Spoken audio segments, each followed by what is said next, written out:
Hello and welcome back to the Single Malt Review. I'm Tim, this is Dave, and this rather frighteningly packaged thing here is indeed a rum. It's been too long. It has, and I say a rum, I should say that's capital R, capital U, capital M. This is it's a rum and a half. It's possibly two rums. Singular rum, the single malt of the rum world. So I'll get it out of its frightening box here. Do you find that a bit... It's quite startlingly packaged. I like it. It's very bright blue and very green. I think I prefer the bottle. Fair enough. The bottle's a bit more. It is a very swank bottle too. Subdued. I like it. Now, people who are familiar with these guys, Renegade Distillery of Granada, they are, and if you needed any further evidence, a glass cap. This is brought to you by the Waterford people. The extremely good Irish distillers from said Waterford, Waterford if you want to be very Danish about it, but Irish distillers on the rise and evidently on the move as well, because they have, I believe, built a bespoke facility on the Isle of Granada and are doing single cane rums, and it's really quite exciting. If you know your rum and you love your rum like we do, this is one of the most exciting things to come down the chute in a hell of a long time. It's a single type of sugarcane sourced from a single field at a single farm. This one being the New Bacolet, and it is the, that's a very French word, La Calombe red type of sugarcane. I didn't even know, I've learned things already, that there was more than one variety of sugarcane, but apparently there is. And they do different types of cane, different areas, different terroir, as they will be the first to tell you. And then they packaged up in these at a stonking 55% ABV, which is pretty tremendous. It's all of 2 years old, so not even that. It has been matured for, I'm checking out the extensive notes we have here, 480 days of maturation. That's specific. It's a January 2021 harvest, so distilled January 2021, bottled September 2022. 6,000 bottles in total. Combination of casks being 76% first fill American oak, 24% premium French. So it's a mixture of bourbon and wine casks. And you might be asking, goodness, how has Dave got all this extremely specific, well-researched information? This isn't the brand at all. No, true. Because he's typed in the cane code, through which you can get all this extremely granular information by way of the cane code. There's even information on the soil composition, the sunlight hours, ambient temperature, and so forth. Everything you'd want to know about what exactly has gone into this. Crazy. I can already smell some very beguiling vapours. There is. Now, and I promise we'll taste it really soon. But one thing to get over, the reason this rum is so special, and the reason Dave can smell it already, because there's a room-filling pungency. Just it's the vapours they're filling up. This is agricultural rum. This is cane rum. It is made with juiced sugarcane, and it is just about the last of its kind readily available. I haven't seen a cane rum or a rum agricole, to use the French parlance, in maybe a decade. In terms of off-the-shelf stuff, if you really went digging, I guess you could find one, but I'm sure we've tried a few in the past. We've tried a very scant few. It's all made from rum industrialique, as they like to say. It's all made from sugar byproduct, factory stuff. And it doesn't mean there's anything wrong with the rum, but there is a lot right with this other style of it, because you're just getting so much more diversity of gunk in there with your what would be far more pure sugar. You're getting plant stuff, you're getting all sorts of unfermentables, you're getting all sorts of craziness in with your wash, which you ferment, and the difference is amazing. All right, without further ado, let's have a wee schnoz here. And it is immediate. Big aromas of salted licorice, blackstrap molasses.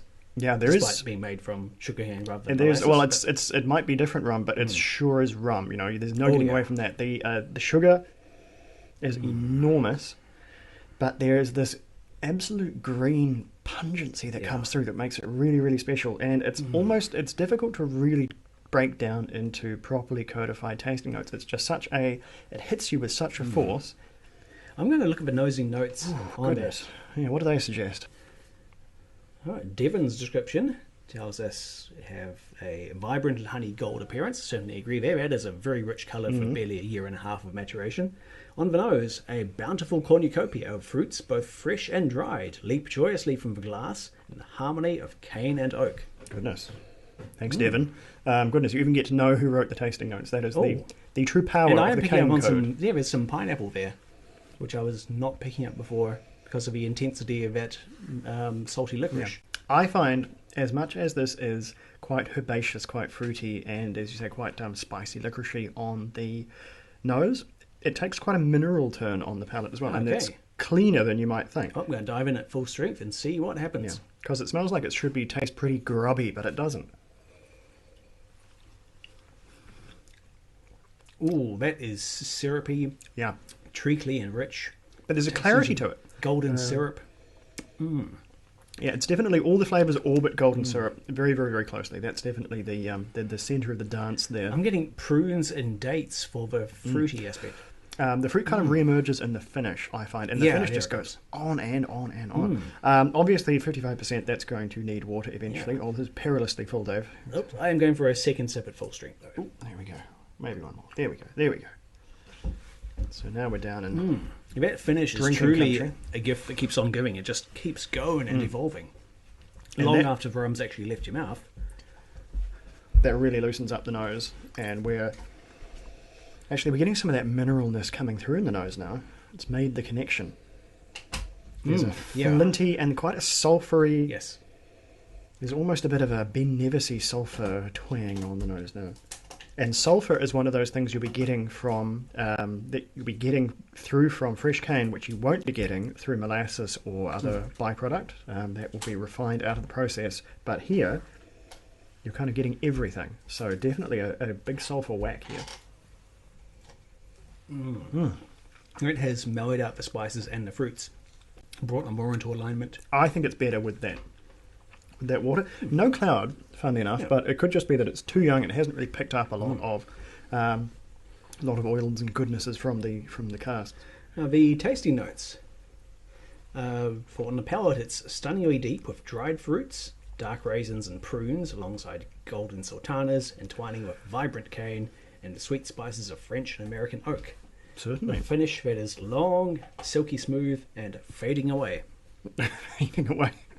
It's like a dire note to put on your tasting notes for your finish, but never mind. Never mind. Thank you again, Devon, we'll assume. This one really is... I can call it something special till the cows come home, but it really does need to be experienced. If you haven't tried agricultural rum, cane rum, then now has never been a better time, because this is now sort of globally available, within the sphere of what's available globally. Specialist shops like ours, where I got this one, certainly should have it, but it is really a rum like no other, and it could, I think, change a few minds on what rum can be. Also, we should have said, take for granted, no colouring, no chill filtration, and importantly, no added sugar, no added sugar at all. So for all this, bounty of sweetness and juiciness that we're tasting, none of it's actually taking the form of sugar. There is ain't no sucrose or any other crows in this glass whatsoever, and so the true glory of the rum we can it's experience. the same kind of care and attention that goes into the Kill Devil rums we've tried in the past. True. Is that the same kind of a deal? That is it's similar kind of a deal. They are sort of selected indie bottles, whereas this is all in house, but similar ethos of presenting rum in its naked form, giving it the care and respect it deserves. Honestly, you give it the same kind of treatment as you do a single malt whiskey. This is, keep in mind, this is very, very unique as we score it, but scores for this one, this is a very, very easy 89, and this is only getting started. Imagine what this rum would be in 5 years' time, just amazing. But 89 at the very, very start of its life. This is just top echelon rum for me. We're up to 91 points. Ooh, goodness me, that is a hell of a start for not a no-aged rum, but a very, very, very young one. And it goes to show as well, one of the real, I was going to talk about this earlier, but I've stuffed it all up, so it's going to have it here at the end. One of the true strengths of rum, which this demonstrates so succinctly, is how much flavour rum is born with. Scotch is born with a lot of flavour too. Malt whiskey, has a huge, tremendous taste to it, but it is quite noticeably incomplete. It needs its age, it needs its wood, otherwise it's not. It's half the dram than it needs to be. Rum, rum is sort of rum from birth. Rum has 90%, you'd say, of what it needs. That's why unaged rum is so good to go. And so versatile and so flavoursome, is that rum is just, it's on board from the start, and its time in a cask certainly helps. It makes it smoother, it picks up additional flavours to help fill in around the edges, but what makes rum intrinsically rum, that's there from the start. That gives it a hell of a lot of flexibility when it comes to releasing ultra young ones like this and having them be good. Well, I'm sure the glorious Grenadian climate would have helped kindle maturation in such a short time. That'd be very, very moist there and very, very hot there at the equator, so you'd be probably getting onto sort of Indian Taiwanese conditions for maturation there, which is something we've talked about quite a lot recently.